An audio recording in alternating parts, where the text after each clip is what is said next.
Morning সোনা, উঠে পড়েছ? উঠে পড়েছ? গুবলু সোনা কোন ভোরে উঠে পড়েছিল, দিয়ে আবার ঘুমিয়ে পড়েছে, আবার উঠে পড়লো।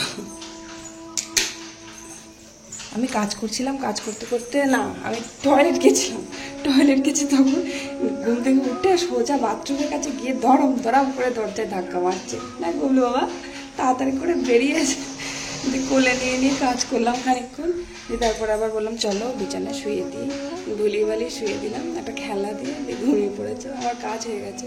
বড় ছেলে নেই, তা না হলে দাদার সাথেই থাকে, দাদার কাছে চুপচাপ শুয়ে থাকে, খেলা করে। ও পড়তে গেছে এখন বড়টা। ও গুবলু বাবা এটা গুড মর্নিং বলে দাও সবাইকে, গুড মর্নিং বলে দাও, সবাই তাকাচ্ছে, সবাই দেখছে তোমায়, বলো গুড মর্নিং বলে দাও বাবা, গুড মর্নিং বলে দাও বাবা। এখন কটা বাজে?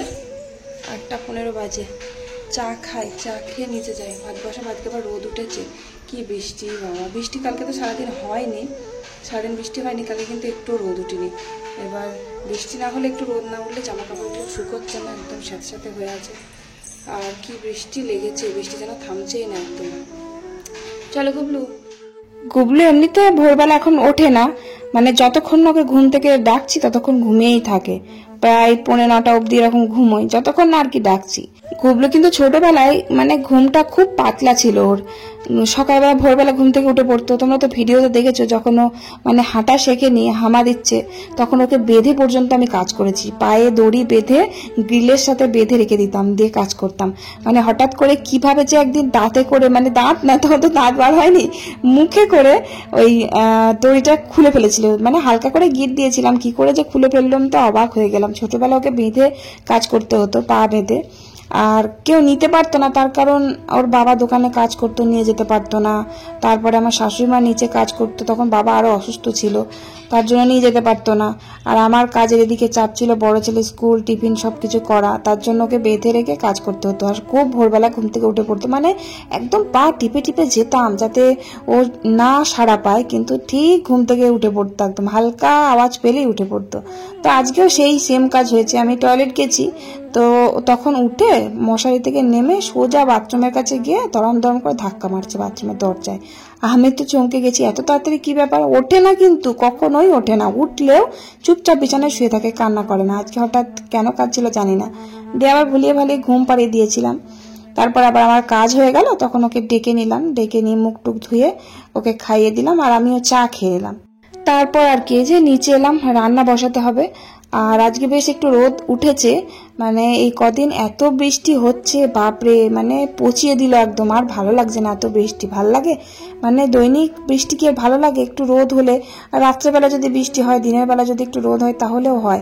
কত মানুষের জামা কাপড় থাকে বলো তো, শুকোয় না, যতই হাওয়ায় পাখার হাওয়ায় দাও না কেন, একটু রোদ না হলে জামা কাপড়ে কেমন একটা দুর্গন্ধ বার হয়।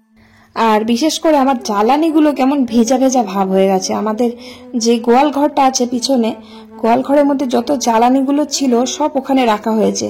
তো এবার গোয়াল ঘরের উপরটা না কিভাবে ফেটে গেছে জানি না, আমাদের তো গোয়াল ঘরের উপরে অ্যাডভেস্টার দেওয়া আছে, তো সেখান থেকে এত জল পড়েছে, পড়ে কাঠগুলোও ভিজে গেছে, এদিকে পাটকাঠি, তারপরে এই যে এগুলো হচ্ছে তোমার তিলকাঠিগুলোও ভিজে গেছে। তা না হলে তিলকাঠি দিয়ে কিন্তু খুব ভালো রান্না করা যায়, দাও দাও করে জ্বলে। তো এবার সকালবেলা ঘুম থেকে উঠে দেখলাম দারুণ রোদ দিয়েছে, আমি তাড়াতাড়ি করে না নিচে এসে ওই তিলকাঠিগুলো গোয়াল থেকে নিয়ে রোদে দিয়ে দিয়েছিলাম। তখন সকালে খুব ভালো রোদ দিয়েছিল, তো তার জন্য রোদটা পেয়ে না তিলকাঠিগুলো খুব ভালো মানে জ্বলছে, এত সুন্দর জ্বলছে দেখো, দাও দাও করে।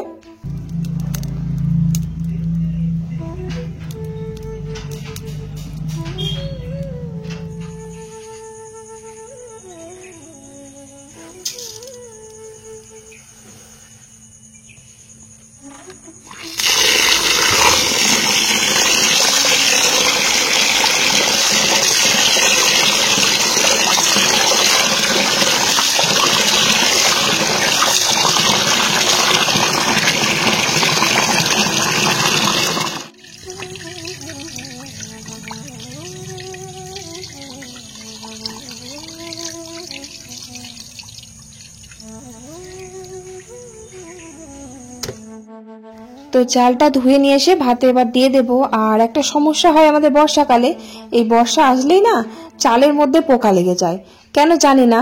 মানে অনেকগুলো চাল থাকে তো একসাথে, 1 বস্তা 2 বস্তা করে ধান ভাঙিয়ে নিয়ে আসে।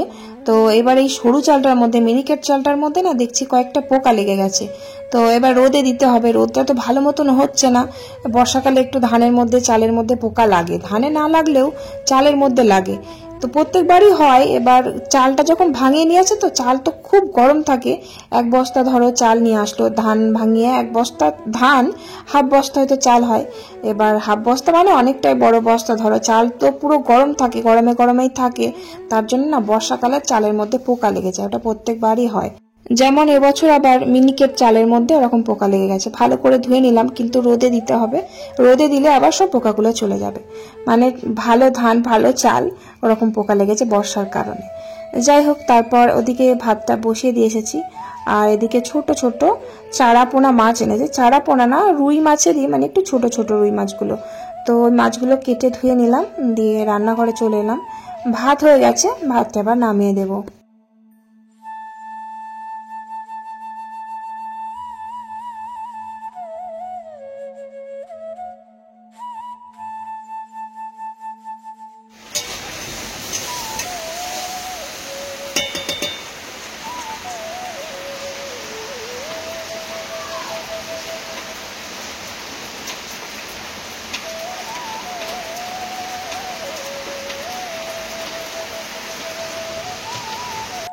দেখো আকাশের ওয়েদার কখন যে কি হবে বলাই মুশকিল। কিছুক্ষণ আগে এত রোদের জোর ছিল, আবার এখন হঠাৎ করে বৃষ্টি আরম্ভ হয়ে গেল। সে তড়িঘড়ি করে কাঠ মেলা ছিল, পাটকাঠি মেলা ছিল, তিলকাঠি, জামা কাপড় চারিদিকে সব 2 দিকে মেলা ছিল। তো সব তড়িঘড়ি করে তুলতে গিয়ে সব ভিজে গেল। তো কি আর করা যাবে। আর এই যে দেখো 2 পুত্রের কাণ্ড দেখো, দুটো পলিথিনের চিকগুলো নিয়ে মাথায় দিয়ে বসে আছে, বৃষ্টিতে ভিজবে, মাথাটা ভিজবে না, পায়ে একটু জলগুলো নিয়ে থাবড়াতে পারবে, খেলা করতে পারবে। মানে বড়টা ছোটটাকে আর কি ইনস্ট্রাকশন দিচ্ছে, যা যা মাথায় একটু চিক দিয়ে আর কি একটু ভিজে আয়, এরকম দুইজনেতেই দিয়েছে। এই কীর্তি করবে শুধু। আর বড় ছেলের স্কুল নেই আজকে, ওর যেদিন স্কুল থাকবে না বাড়িতে থাকবে, খুব দুষ্টুমি করবে, 2 ভাইতে শুধু মারামারি করবে। আর যেদিন স্কুলে থাকবে ও কিন্তু একা একাই খেলা করে, কোনো দুষ্টুমি করে না, চুপচাপ একা একাই খেলা করে। আর বাড়িতে যেদিন থাকে 2 ভাইতে এত মারামারি করবে, আমার নিজেরই বিরক্ত লেগে যায়। যাই হোক, রান্না বলতে আজকে ওই যে ভাতটা নামিয়ে ওই ভেন্ডি ছিল, ভেন্ডি ঝাল করলাম। আর ওই মাছটা আলু কচু পটল দিয়ে একটু ঝোল করছি। আলু কচু আর পটল দিয়ে কখনো কিন্তু আমি মাছের ঝোল করিনি, আজকে ফার্স্ট টাইম করছি।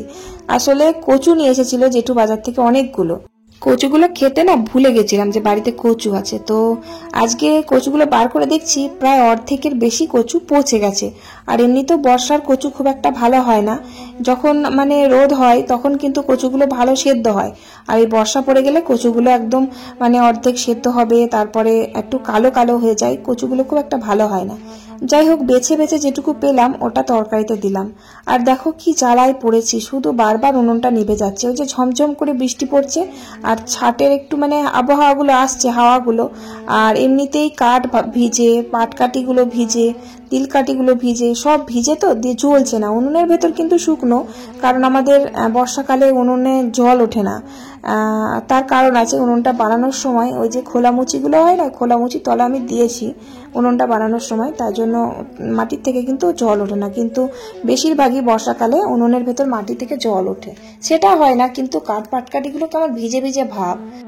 তো কোনো রকমের বেশি তরকারি করব না, ওই 1 তরকারি ভাতই করব। এমনি উনুন জ্বলছে না, নিভে যাচ্ছে বারবার। আর এত বিরক্ত লাগছে কি বলবো, বারবার নিভে যাচ্ছে আর ওরকম ধোঁয়াচ্ছে। আর গ্যাস লাইটটাও জানি না কেন জ্বলতেই চাইছে না, গ্যাস লাইটটাও ওই বর্ষাকালে যেন জল পেয়ে কেমন হয়ে গেছে। আর হাতগুলো মানে বুড়ো আঙুলগুলো তো বারবার মানে গ্যাস লাইটটা জ্বালাচ্ছে, আর বুড়ো আঙুল দুটো এত ব্যথা হয়ে গেছে না, আজ আমার রান্না করতে বড্ড কষ্ট হলো সত্যি করে। মনে হচ্ছে কি করতে যে আমি উনুনে রান্না করতে এলাম, গ্যাসে রান্না করলেই ভালো করতাম। তো গ্যাসে রান্না করলাম না একটাই কারণ, গ্যাসে রান্না করলে আমি ঠিক মতো ব্লক করতে পারি না, ওখানে ফোন রাখার জায়গা নেই, অন্ধকার, মানে খুব বাজে লাগে। ওখানে খাওয়া দাওয়া করে তো একদম যাচ্ছে তাই অবস্থা, মানে ভালো লাগে না আমার বারান্দায় রান্না করতে একদম। আর এখানে আমি আলাদাভাবে রান্না করি, ওখানে ও ঘরে খাওয়া দাওয়া হয়, বেশ ভালো লাগে। আর এখানে আলোটাও আছে, আমার ফোন রাখার জায়গা আছে, আমি ব্লক করতে আমার অসুবিধা হয় না, তাই জন্য এখানে রান্না করা। তা না হলে বর্ষাকালে মরতে আমি এখানে রান্না করতাম না। যাই হোক, রান্না বলতে ওই যে ভেন্ডির ঝাল করলাম আর মাছের ঝোল আর মাছের টক বানালাম। কি বৃষ্টি আরম্ভ হয়ে গেল না, একভাবে পড়ছে, আবার একটু রোদও উঠেছিল। আমার রান্না শেষ, ওকে চান করালাম, কার্টুন দেখছে বসে বসে। দারুণ বৃষ্টি হচ্ছে, ভিজতে ইচ্ছা করছে, যা গরম পড়ছে। কিন্তু ভেজা যাবে না, ঠান্ডা লেগে যাবে। একটু করে বৃষ্টি হচ্ছে, আবার একটু রোদ উঠেছিল, সুন্দর লাগছে, ঠান্ডা ঠান্ডা। এদিকে বৃষ্টি পড়ছে আর এদিকে ঘেমে যাচ্ছি রান্না করতে করতে। ভিজতে ভালোই লাগছে, তো খুব খুব করে কাশি আরম্ভ হয়ে যাবে, ঠান্ডা লেগে যাবে। না ভিজবো না পাড়ায়, গুবলুকে এখনো খাওয়াইনি, চানটা করালাম সবে। কড়াইটা মাজতে পারলাম না, যা বৃষ্টি পড়ছিল, ভিজে ভিজে মাজিনি, পালাই ভিজে গেল। এত বৃষ্টি হচ্ছে দেখে মনে হচ্ছে একটু ভিজি, কারণ খুব গরম লাগছে, তো গরমে ভিজতে ভালোই লাগে, কিন্তু ঠান্ডা লেগে যাবে, তাই জন্য আর ভিজলাম না। আর দেখো আমার বড় ছেলে কান্না, দেখো ক্যামেরাটা যদি ওকে কোনোভাবে দেখায় না খুব রেগে যায়, তার জন্য ওই যে বলছে দেখো তরকারি ছুঁড়ে ক্যামেরার মধ্যে মারবো, ওর বিরক্ত লাগে ক্যামেরায় অন করলে, তাই জন্য আমি ওকে দেখাই না, খুব একটা, খুব কম দেখাই। এমনিতেও গুবলুকে দেখালে চ্যানেলের প্রবলেম হয়, তাই জন্য কমই দেখাচ্ছিলাম, আজ আবার দেখালাম, জানি না কি হবে। তো যাই হোক, আর বাব্বেটা বাড়িতে ছিল না, গেছিল মাঠে, বড় ছেলে গেছিল পুকুরে চান করতে, আমাদের যে পুকুর আছে মাঠে ওইটায়। আর আমাদের জমিতে আল বাঁধতে না আল কাটতে গেছিল, কারণ এখন বর্ষার সময় তো তো জলমল বেশি জমে গেলে আল কাটতে হয়, জলটা বেরিয়ে যায়। যাই হোক, তারপর খাওয়া দাওয়া করে নিলাম। বাবা আমি আর গুবলু বিকেলবেলা ছাদে এলাম, কি বৃষ্টি যে হলো, বৃষ্টিটা থামলো, বড় ছেলে কম্পিউটার গেল, আর কারেন্টটা চলে যাচ্ছে, ঘরের মধ্যে অন্ধকারে ভাল লাগছে না, গরম লাগছে। সাজুগুজু করতে একটু ভিডিও করতে এলাম, সাজুগুজু করলাম, রিলস বানাতে এলাম ছাদে। ওয়েদারটা বেশ ভালো লাগছে, আলো আছে বেশ, আর রোদ নেই। না না পাখি ওটা, এরোপ্লেন যাবে তো, এরোপ্লেন যাবে, এরোপ্লেন। চলো আমরা একটা ভিডিও করে নিই। কি বৃষ্টি হয়েছে একটু আগে, খানিকক্ষণ আগে কি বৃষ্টি হলো, সারাদিন বৃষ্টি হয়েছে, একটুখানি রোদ হলো, জামা কাপড়গুলো মেললাম, দিয়ে আবার বৃষ্টি আরম্ভ হয়ে গেল। সারাদিন আজকে ঝমঝম করে বৃষ্টি। এই জামাটা ওই যে পরে বাজারে গেছিলাম, দিয়ে কাদা লেগে গিয়েছিল সেদিনকে, কাঁচা হয়নি বৃষ্টির জন্য, ভালো আজকে কেচে দেবো, কিন্তু বৃষ্টির জন্য কাচতে পারিনি। ভালো এটাই পরি, কাদা লেগেই আছে, এটাই পরে একটু ভিডিও করে নিই। ওই যে সেদিন রথযাত্রা দেখতে এই জামাটা পরে গেছিলাম, তো দিয়ে প্রচুর বৃষ্টি হলো না, কাদা লেগে গেছে, তো জামাটা তো কাচতে পারিনি বৃষ্টির জন্য, রোদ তো হচ্ছেই না, তো কাঁচা হয় না, ভাবলাম তাহলে জামাটা পরে 2-4টে রিলস বানিয়ে আনি, কারণ আমি তো ফেসবুকে ভিডিও করি, ফেসবুকে রিলস বানাই 2-1টা, মানে মাঝে সাঝে, রোজ যে বানাই তা না, ওই যখন সময় হয় তখন ওই ছাদে যাই, ছাদে গিয়ে একটু ভিডিও করি, কারণ সময় তো পাই না ভিডিও করা, রিলস বানানোর। তো যারা যারা ফেসবুকে এখনো ফলো করনি, তারা এই লিঙ্কে ক্লিক করে অবশ্যই আমার ফেসবুকটা ফলো করে দিও। তো তারপর বিকেলবেলা ওই ভিডিও করলাম, দিয়ে নিচে এলাম, নিচে এসে সন্ধে লেগে গেল, সন্ধেটা দিয়ে দিলাম। তারপরে এই যে আমার বর আবার খাসির মাংস কিমা নিয়ে এসেছে, উনি আর কি মানে কষা কষা করবে, কষা না সে কি বলে জানি না, কি ঝাল চচ্চড়ি মতন করবে, আর বিয়ের আগে নাকি বানাতো, সবাইকে খাওয়াতো, তো আর কি সবাইকে বানিয়ে খাওয়াবে ওর বন্ধু বান্ধবদের ঝাল চচ্চড়ি, তাই বসে বসে মশলা বাটছে। আমি বললাম আমি মিক্সিতে বেটে দিই, উনি তো শুনলেনই না, বলে শিলে বাটলে নাকি খুব ভালো টেস্ট হয়।